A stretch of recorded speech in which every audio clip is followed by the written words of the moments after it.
Very good evening and welcome to Primetime News on TV1 for the News First, where the people come first. I'm Martin Satyanesan. And I'm Thiruni Karunaratna. Here are your headlines for tonight.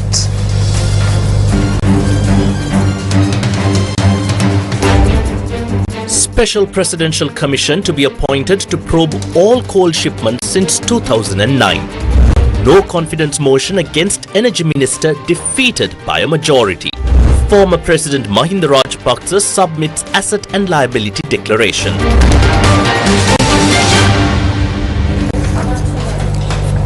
On to the stories in detail. A special presidential commission of inquiry will be appointed to investigate all coal purchases made from the current disputed tender all the way back to 2009. Leader of the House and Minister Bimal Ratnayake informed Parliament today. He made this announcement while delivering the government's reply during the debate on the no-confidence motion against Energy Minister Kumara Jayakodi. The no-confidence motion moved by the opposition against Energy Minister Kumara Jayakodi was defeated in Parliament by a majority of 104 votes. The vote reflected 49 votes in favour of the motion and 153 votes against. වෙනත් කරු හෝ ගරු මන්ත්‍රීතුමෙක් ඉන්නවද ඡන්දේ පාවිච්චි කිරීමට නොහැකු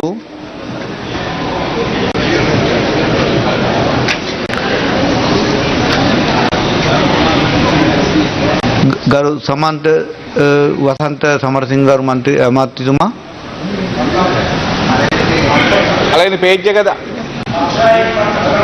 හා ගරු මන්ත්‍රීතුමා ඔබතුමාගේ අංකය ගරු 10 සභාව 10 අනිත් පැත්තේ බලශක්ති අමාත්‍ය ගරු කුමාර ජයකොඩි මහතාට එරෙහි විශ්වාස භංගත්වය පිළිබඳ යෝජනාවට පක්ෂව ඡන්ද 49ක්ද විරුද්ධව ඡන්ද 153ක්ද ලැබී ඇත. ඡන්දය දීමෙන් වැළකී සිටි සංඛ්‍යාව බිඳුවකි. ඒ අනුව විශ්වාස භංග යෝජනාව වැඩි ඡන්ද 104කින් පරාජයට පත් වී ඇත.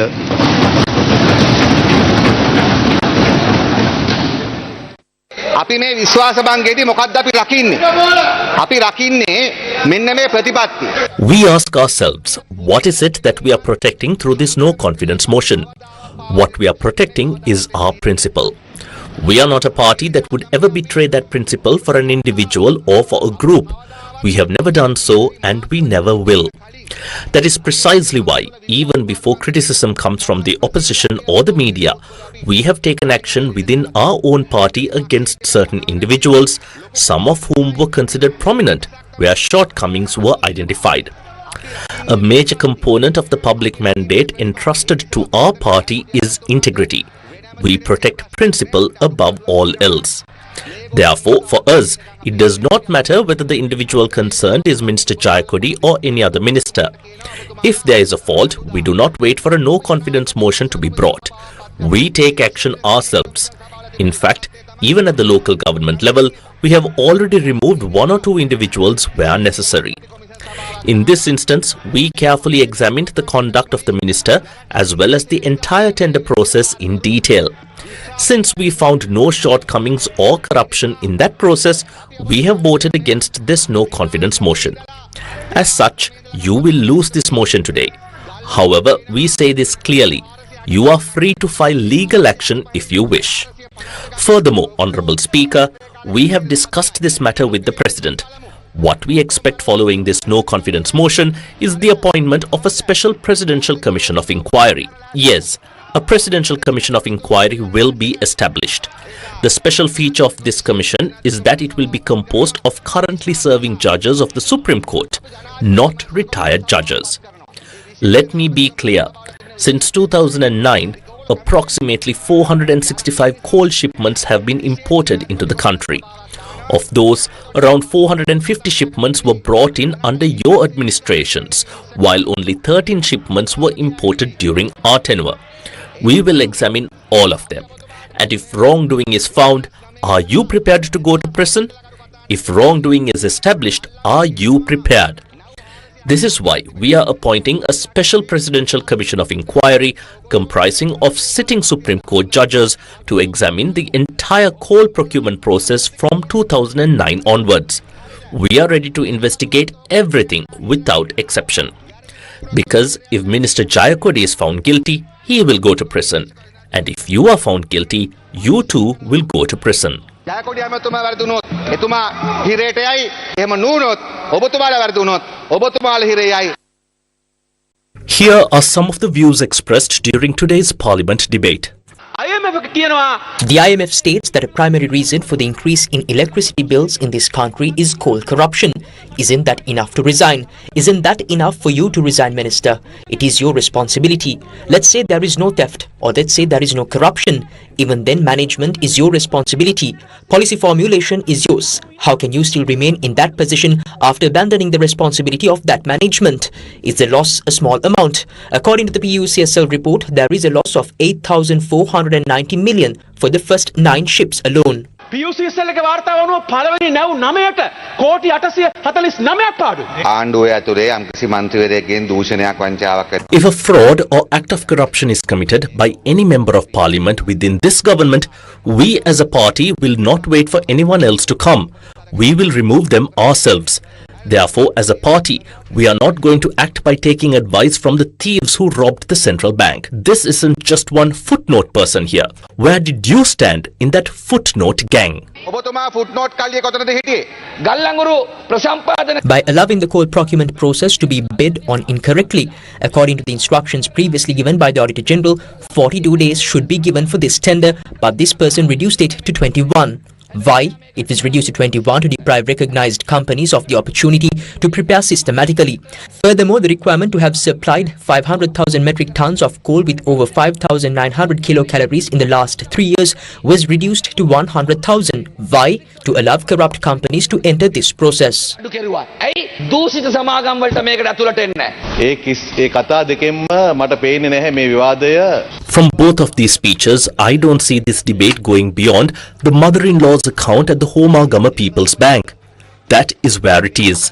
It seems it won't go any further than that. According to what is stated in the Auditor General's report, from July 2010 to March 2026, 462 coal ships have arrived. From 2010 to 2015, there was no tender process at all.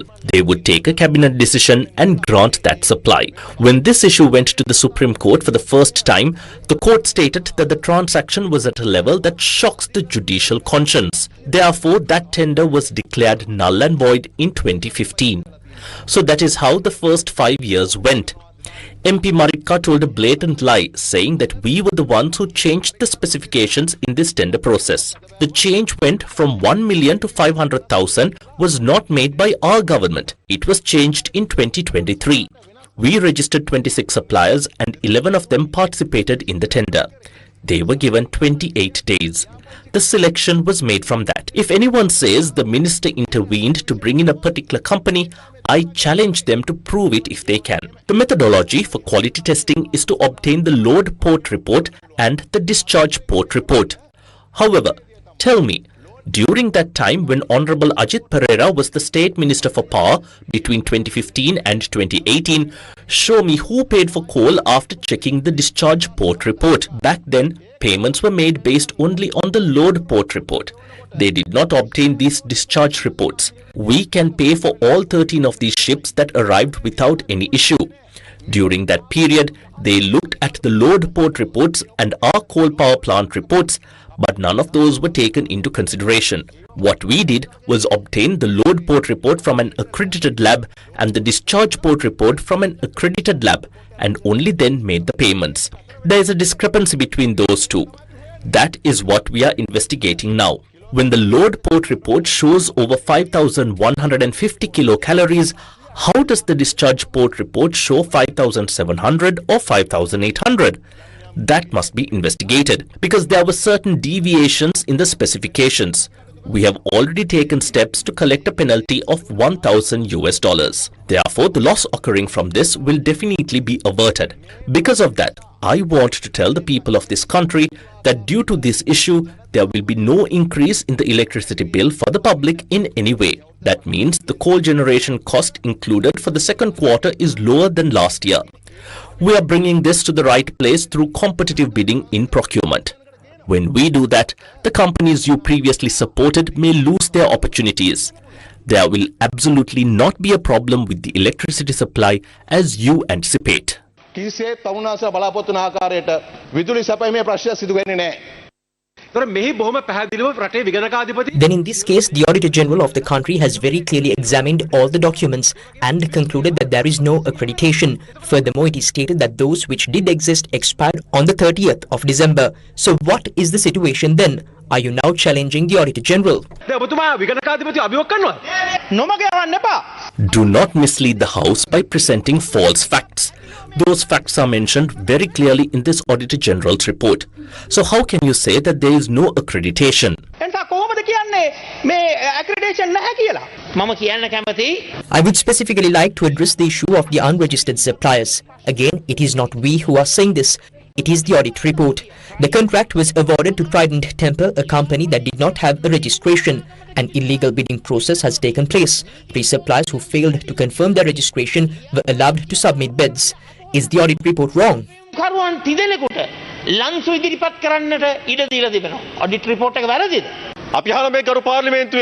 I ask the honourable members of the opposition in this parliament, who brought this debate forward?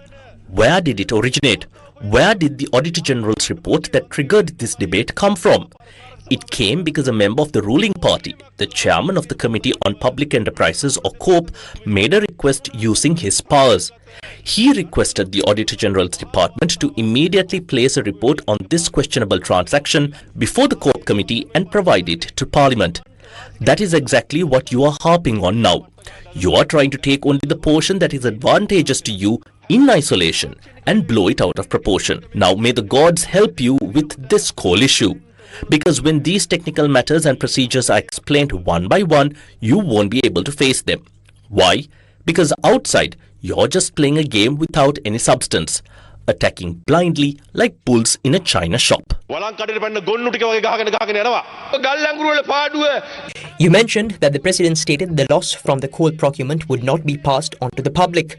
However, yesterday's NSO report indicates that 25 billion rupees, 2,500 crores, has been added to the electricity bills of the people of this country due to this substandard coal.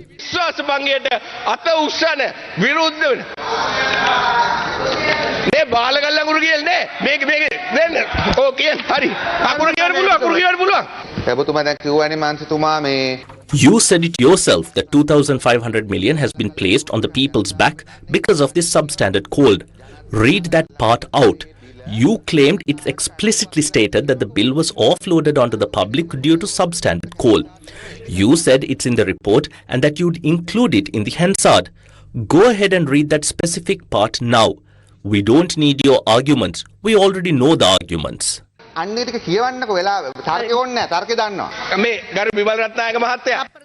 Honorable Bimal Ratnayaka hasn't used those exact words. However, the IMF report from today does state that the decrease in unit power generation is due to this substandard coal. I will read exactly what MP Chanaka said. This was stated by none other than Evan Papageorgiou, the IMF mission chief, during yesterday's press conference. You can download it yourself. Do you need it in Sinhalese? The fact that there was an energy loss due to this substandard coal or whatever it may be, that's not something the IMF needs to discover anew. That's not what he was getting at. What he said was that the damage caused is being offloaded onto the public. So go ahead and tell us exactly what the IMF director said regarding that.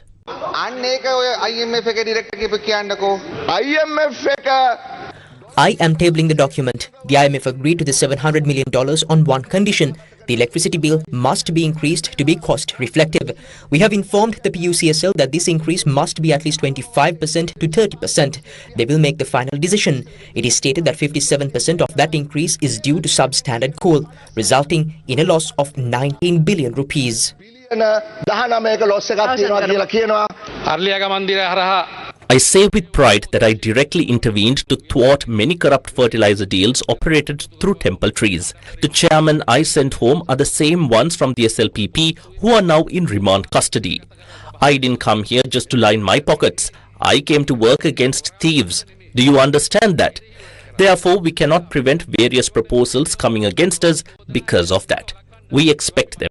Former MP Prasanna Ranavira publicly threatened to run me over and kill me. We worked against exactly those forces. So having done all of that, we are truly not afraid of these tough guy noises being made here. Even back then, we did those things at the risk of our lives. Therefore, if anyone can say that we stole or were involved in this corruption, then say it. Prove it if you can that we stole even a single rupee anywhere. They were the ones playing games in partnership with Potentia. I was the one who stopped Potentia. Even I received a cabinet paper to qualify them, but I didn't sign it. I'm the one who stopped it. That is the reason for this ongoing commotion, correct? The request to give it to the second bidder refers to that. That second one is Potentia PLC of the Rajapaksa regime, correct? Yes. The MPs here might think they are kings, but they don't know the truth. They are dancing to the SLPP's beat, correct? Those are their businesses. Potentia PLC are the ones who brought in those medicines illegally and got caught, correct? Children died, correct? There are 2 local representatives for this company who have set up a firm in Dubai. They are classmates and relatives of Yoshita. It is with them that coal was brought in all this time through corrupt cabinet approvals without any bonds or anything. So when those things are changed, the system naturally starts to rattle. කිසිම bond එකක් කිසිම දෙයක් නැතුව. ඉතින් ඒවා වෙනස් කරාම මේ දෙදරනවා තමයි. Meanwhile, the Samagijana Balavegya staged a protest this morning near the Polduva junction on the access road to Parliament in Sri Jayawardenepura Kotte, alleging fraud in the importation of coal. The leader of the opposition also participated in this event. Although the protesters attempted to proceed further along the Parliament Road, they were obstructed by the police. After protesting for about an hour, the group eventually dispersed. It was revealed on Thursday that the company accused of supplying substandard coal did not provide testing laboratories with coal samples taken from the actual coal shipments that were sent to Sri Lanka. This disclosure was made before the Committee on Public Enterprises, or COPE, in Parliament. Samples required to be collected at the loading port of the disputed coal consignment was sent to 2 laboratories nominated by the supplier and the Lanka Coal Company. Both laboratories had certified that the coal met the required quality standards. Based on those certifications, a company named Cotecna was appointed to test the coal stock delivered to the Lakvijaya power plant in Norocholai. The laboratory report from Mitras SK in South Africa and the report from Bureau Veritas South Africa, which we appointed, are identical. Even if testing is done at a highly accredited laboratory, the real issue here is not the laboratory, honourable member. The issue lies in the sample sent to the lab. No matter how good the lab is, they only test the sample they receive and issue a report based on that. A lab එකට යන sample එනේ යාලා check කරලා දෙන report එක. ඒ sample එකම නැවෙනවද කියලා confirm කරගන්න බෑ ඒකද ප්‍රශ්නේ. ඔව් මෙහි රිපෝට් මෙහි තියෙන්නේ මොකක්ද? කොටෙක්නානේ. Yes, Cotecna rejected consignments 1, 9 and 12 here. However, those same consignments passed testing overseas. When consignments 1, 9 and 12 failed locally but passed overseas, I informed Lanka Coal to re-examine them. We then jointly appointed Bureau Veritas Australia together with the Lakvijaya power plant. We had the samples locally and tested 1, 9 and 12 again. The Cotecna report and the Australian report matched. That means Cotecna's report is correct. However, the value we received from South Africa exceeded 5,900, whereas Cotecna's report for 1, 9 and 12 were below 5,900. හැබැයි 1912 කොටෙක්නාගේ report 5900 වඩා අඩු. දෙකම ඇක්‍රිඩේට්. 13 වෙනි නැව ගත්තොත් 13 වෙනි නැවේ එහෙ. Yes, both are accredited. If we take shipment 13, the overseas report stated a value of 6,000. Let us say around 5,900 or 6,000. Our report there also said 6,000. But here, Cotecna's report for shipment 13 recorded only 4,980. 4980. එතකොට ගරුවන්තුතුමනි එතනින් අපි තීරණය කරා. That is why we concluded that the issue lies elsewhere. Cotecna is appointed on our behalf to test samples here, so they are our service provider. They passed shipments 1 through 9 and failed others, which also indicates an inconsistency. We discussed this with Cotecna and even held an online Zoom meeting with Cotecna's Indian representative. We told them that there is a problem and that the sampling process needs to be strengthened. If samples are being changed, it must be happening midway. Following this, the power plant and Lanka Coal strengthened the process here, and Cotecna agreed to strengthen sampling procedures in India as well. We were informed that this had been implemented from the 9th shipment onwards. එතකොට එයාලා ඒක පිළිගත්තා අපි ඒක කරන්නම් කියලා. එයාලා 9 ඉඳන් ඒක කරා කියලා අපිට ඉන්ෆෝම් කරා.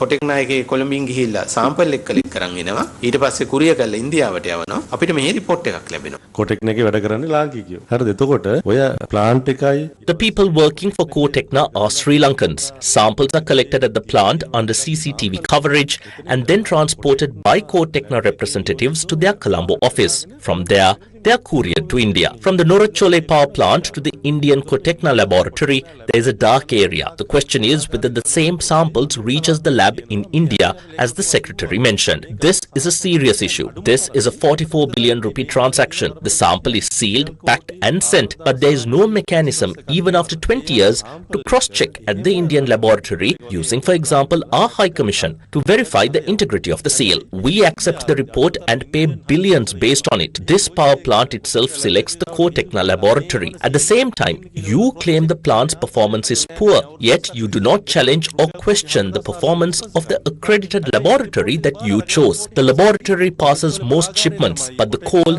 fails at the plant. You do not confront this contradiction. This shows that there is an unseen dark zone in this entire process. හැබැයි එතකොට ඔබතුමාලා මේකත් එක්ක හැපෙන්නේ නැහැ. හරිද? එතකොට මෙතන තියෙනවා අඳුරු කලාපයක්.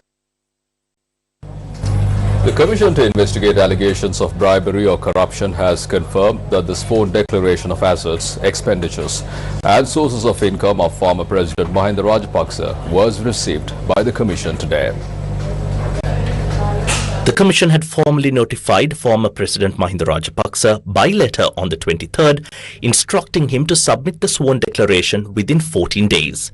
This directive was issued in connection with an investigation initiated into his assets for the year 2015. News First with the people.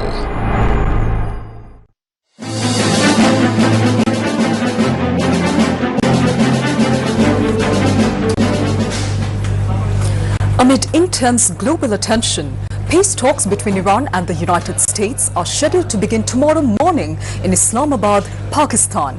A special security operation has been enforced across the capital, with authorities placing the city under lockdown-like conditions ahead of the high-level negotiations. The talks, which come at a critical moment for regional and global stability, are being closely watched by the international community as hopes rise for a diplomatic breakthrough between Tehran and Washington. Pakistan's capital Islamabad has been placed on high alert as it prepares to host key peace negotiations between the United States and Iran. Authorities have rolled out extensive security arrangements, deploying over 10,000 personnel across the capital to safeguard visiting delegations. Troops have also taken positions in the Margala Hills to enhance surveillance. Access to the red zone will be heavily restricted, with all entry points closed except Margala Road, which will remain open only to authorized individuals and residents. Pakistan's Prime Minister Shehbaz Sharif has briefed the federal cabinet on Pakistan's central role in mediating a ceasefire between the United States and Iran, receiving strong appreciation and support from senior ministers for what was described as one of the country's most significant diplomatic intervention in years. During the cabinet meeting in Islamabad, Prime Minister Sharif outlined the intense back-channel diplomacy undertaken by Pakistan that helped secure a 2-week ceasefire, halting weeks of escalating hostilities that had threatened to draw the Middle East into a wider conflict and disrupt global energy supplies. All eyes are on the Islamabad Serena Hotel, the luxury hotel now requisitioned by the government to accommodate delegations and possibly serve as the talks venue. Police, paramilitary troops and other security agencies are deployed under the Blue Book VVIP protocol, with separate routes designated for the movement of foreign delegations. The US delegation will be led by Vice President J.D. Vance, alongside Special Envoy Steve Witkoff and Jared Kushner, the son-in-law of President Donald Trump. Tehran has not formally announced its delegation, but local media reports suggest the Iranian team may be led by Mohammad Baghar Ghalibaf, the Speaker of Iran's parliament. Pakistan has opened its doors to international delegations and journalists ahead of make or break talks between the United States and Iran as Islamabad prepares to host negotiations that could shape the future of the Middle East and have far-reaching implications for the global economy. Pakistan's Foreign Minister Ishaq Dar announced that all delegates, including journalists from participating nations travelling in connection with Islamabad Talks 2026, will be allowed to board flights to Pakistan without a visa. He said Pakistan's immigration authorities will issue visas on arrival, facilitating the movement of attendees for the high-profile diplomatic engagement. Iran has accused Israel of grave violations of the ceasefire in Lebanon, describing a deadly attack as a massacre and a war crime, while highlighting Pakistan's intervention during a critical night of escalation. Israelis are violating, the grave violation is happening right now in Lebanon. Yesterday was a massacre. They killed dozens of innocent people, including many infants and babies. And this is the way that always this Israeli regime doing. This is a genocidal behavior that every time that there is a peace, there is a ceasefire, immediately after that there are surprise attack of mass killing and massacre. And yesterday was another example that we have to stop the Israeli regime of this behavior, and that they cannot kill. There is no impunity for those who commit war crimes. So yesterday there was not only there was a war crime, but also grave violation of the ceasefire which Iran and United States accepted, agreed upon, and on behalf of all the allies that they do have. So Iran and its allies, United States and its allies, we decided to have this ceasefire to give a great chance for peace in the whole Middle East, as Prime Minister of Pakistan also tweeted and named Lebanon in that.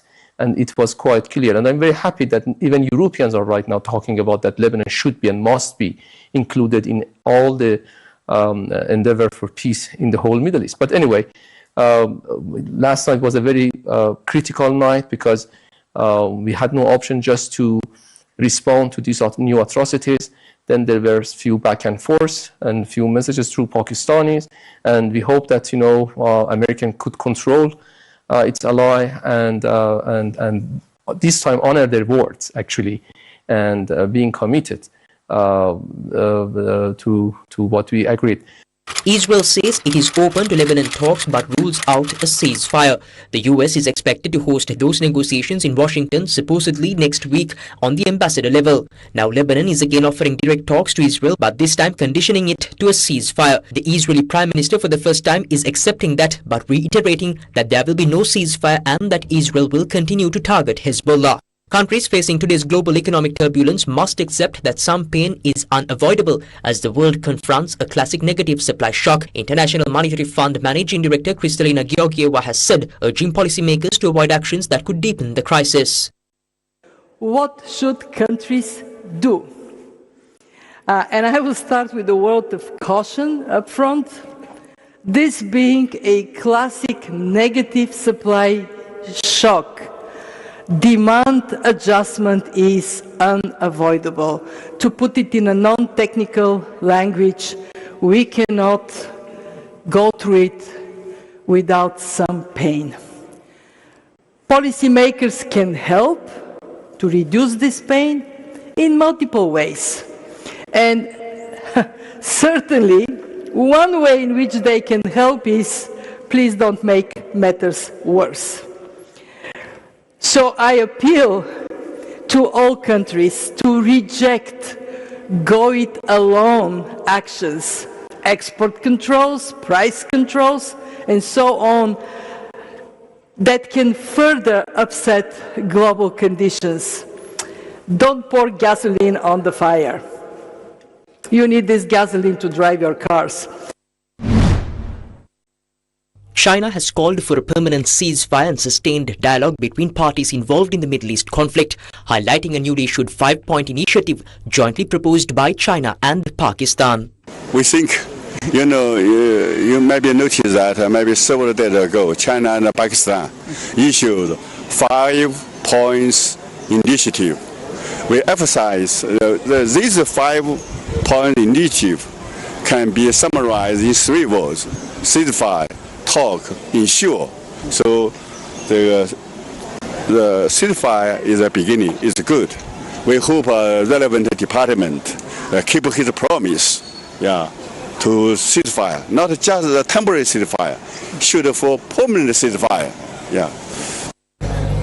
Chinese ambassador to Sri Lanka, Kee Zen Hong, reaffirmed that China will maintain its support for the island nation by ensuring a steady supply of essential fuel and fertilizer. These remarks were made during a program organized to distribute dry rations to 350 families recently affected by cyclonic storm Titwa. When Sri Lanka encountered a difficult time, China always first stand up to extend a helping hand. Now, to deal with the crisis due to the Middle East, the wars, China continue to support Sri Lanka. I give examples. Now Sri Lanka is a lack of the fuel. Yeah, the contact with several countries. Only China provide fuel assistance. Only China. I emphasize only China. Up to now, even China also need the fuels. China every year we import with oil relying overseas maybe more than 76%. But we try our best, to share your burdens, to help you overcome the difficulties. Sinopec, last month on 18th, the ship of oil to Sri Lanka.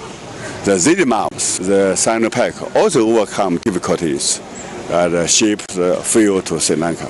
Besides this, the Chinese government, will provide fuel assistance to Sri Lanka.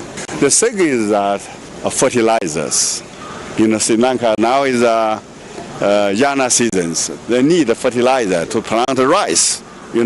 Every country the lack of the urine because of the lack of the natural gas. Without the natural liquefied gas cannot produce the urine. But now China will export the fertilizer to Sri Lanka. These remarks were made during a program organized to distribute dry rations to 350 families recently affected by cyclonic storm Titwa. The event was held at the Chandrananda Buddhist College under the guidance of its founder Venerable Dr. Godagama Mangala Thera and was coordinated by Venerable Godagama Dhammakirti Thera. The initiative served as a gesture of solidarity during the Sinhala and Tamil New Year season, providing relief to those who suffered property damage and loss during the storm.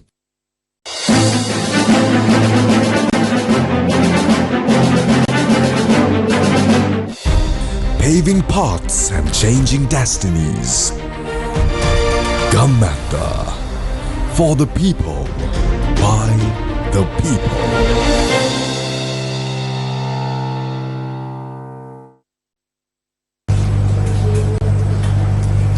Sri Lanka hit 25% of annual tax target in the first quarter, with 606 billion rupees collected in just 3 months.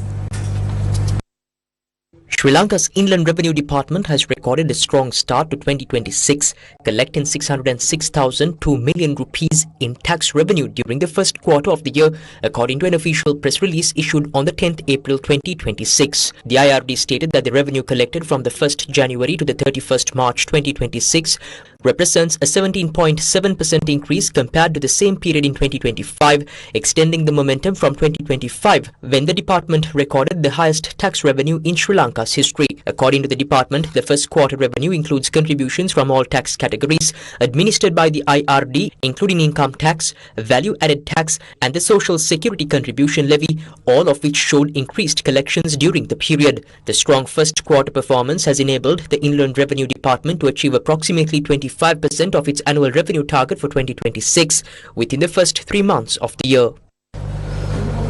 Sri Lanka's economic growth is expected to moderate to 4% in 2026 and climb to 4.2% in 2027, following 2 consecutive years of 5% growth. This forecast is based on an early stabilization scenario for the Middle East conflict, according to the Asian Development Outlook April 2026, the ADB's flagship economic publication. ADB said Sri Lanka's recovery held firm in 2025 despite the late-year disruption of Cyclone Ditwa, and that private consumption surged amid low inflation and easing interest rates, while remittances hit a record high, as did the primary budget surplus. The current account posted a third consecutive surplus and official reserves climbed to their strongest level in years. The ADB said the outlook for 2026 is increasingly shaped by the conflict in the Middle East, even as post-Ditwa reconstruction spending provides some support for growth. Private consumption will remain the main growth driver, though high inflation will temper household spending power, and private investment is expected to recover only gradually amid heightened uncertainty. Higher energy costs, potentially weaker remittance inflows, and disruptions to trade and tourism will weigh on household incomes and external buffers and drag on economic growth. Inflation is projected to accelerate to 5.2% in 2026, driven largely by the Middle East conflict. Yes, so as you mentioned, the conflict in the Middle East is undoubtedly impacting multiple countries, especially Sri Lanka. And given that Sri Lanka was impacted by multiple crises, including Cyclone Ditwa, what sort of support are you extending, and what do you expect Sri Lanka to do in terms of reforms? Thank you for that question. Yes, that's so ADB's support was quite extensive since the crisis 2022. So the budget support was an extensive share of ADB's pipeline since 2022, or more than half of ADB support was budget support. Although now it's kind of gradually moving to more investment, but budget support to help the government withstand shocks that you mentioned, the crisis, 2022 crisis, then the Cyclone Ditwa, and then now the Middle East crisis. What was already announced is the 100 million additional budget support specifically to withstand Middle East shock, which brings the budget support from ADB this year to $480 million, and this is again including the previous policy-based loans, so budget support. But in addition to that, there is this 100 million additional support that was already announced, and ADB is actively working in processing and approving it later in the next few months. On Cyclone Ditwa specifically, as you may recall, ADB very quickly provided a 3 million grant from Asia Pacific Disaster Response Fund. That was in the next week of when the disaster hit, and on top of that, now we are actively processing a new emergency assistance loan of $200 million that will be covering more to support reconstruction recovery efforts, more on multi-sector. It can cover transport. It will cover transport infrastructure, irrigation infrastructure, livelihoods, and it will also include some support for housing, very likely. So this loan will be also processed and approved very likely in the coming months as emergency assistance loan. Several pre-event competitions of the Sirasa Vasantudane were held today, setting the tone for the grand celebrations to follow. The Sirasa Vasantudane will be ceremonially staged tomorrow at the NLDB grounds in Vidavila, Thissamaharama, in a vibrant and festive atmosphere. Bringing the Sinhala and Tamil New Year spirit to the Ruhunapura, Sirasa Vasantudane is set to welcome thousands. As part of the celebrations, water sports events were held today at the Veeravila Vava, drawing enthusiastic participation and lively crowds. A large number of competitors took part in boat rowing and swimming events, displaying both skill and determination.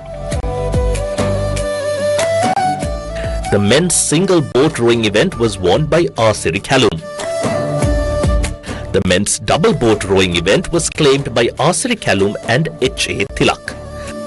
The women's swimming event was won by A.P. Nishanti.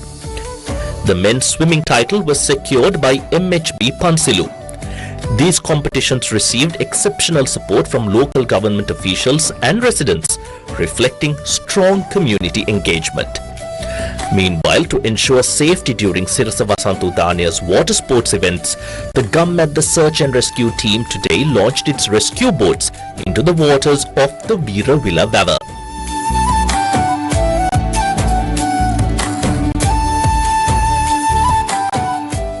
GovMed the Search and Rescue, operated in collaboration with the Asian Pacific Alliance for Disaster Management or APAD, is dedicated to saving lives and providing relief during emergency disaster situations. The two boats deployed today are locally manufactured in Sri Lanka and equipped with modern technology.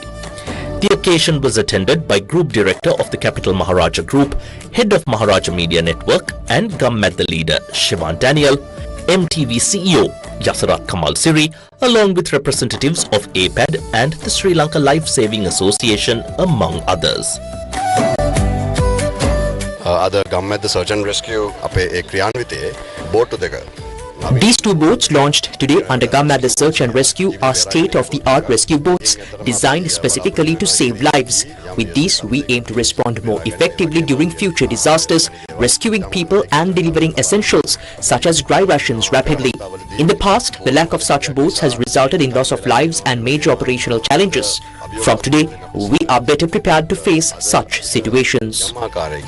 අද සිට යම්මාකාරයකින් මේ ප්‍රශ්නෙට මුහුණ දෙන්න අපිට අවස්ථාවක් ලැබෙනවා. මේ බෝට්ටු ගත්තොත් එහෙම ආපදා අවස්ථාවලදී These boats are vital during disasters, both when floodwaters rise and after they recede. They are capable of transporting families, delivering food and essentials, and navigating swiftly even in rough conditions. This is truly a significant step forward. සහන සලසන්නත් පුළුවන්. ඉතින් මේක විශේෂ අවස්ථාවක්. APAD ශ්‍රී ලංකා ආයතනය අද සිරස වසන්ත උදානයේ ජීවිතාරක්ෂක APAD Sri Lanka is pleased to provide life-saving services for the water sports events at Sirasa Vasanta Udanaya today. We have partnered with Sirasa and Vasanta Udanaya over many years. The launch of these two rescue boats by GovMed is especially encouraging as it strengthens our collective ability to save lives during emergencies. ජනතාවට පිහිට වෙන්න පුළුවන් වීම ගැන ඇත්තටම සතුටුයි.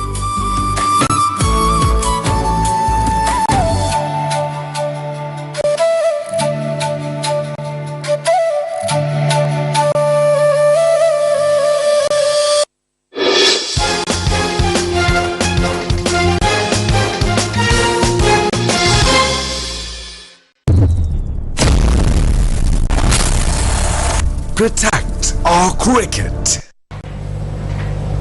What has happened to cricket in our country? Over the past several months, we have reported extensively on the series of developments that have led to this troubling question. As decisive action to safeguard the future of the game continues to be delayed, does this not risk pushing cricket even further away from the people who love it? Over the last 10 years, Sri Lanka cricket has fallen to its lowest point.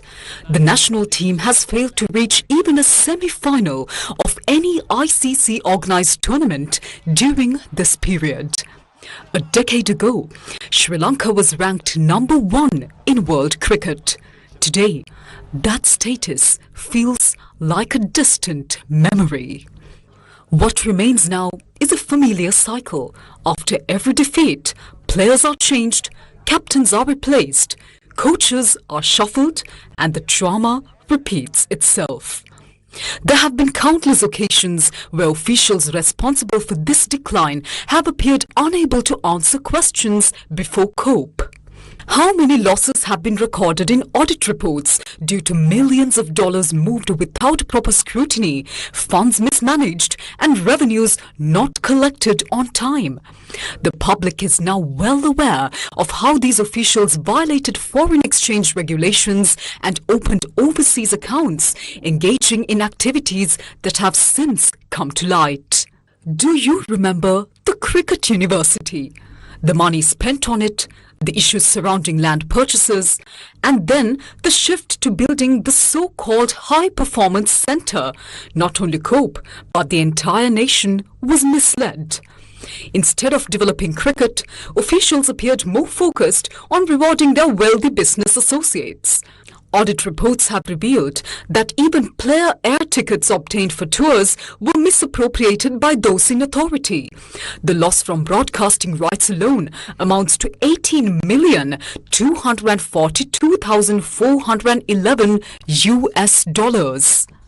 Auditors also revealed that out of the 6.9 billion rupees reportedly spent on constructing the Suryavava Stadium, there are no bills or documentation for 2.2 billion rupees. Do you remember this? For an entire month, we exposed these issues one by one.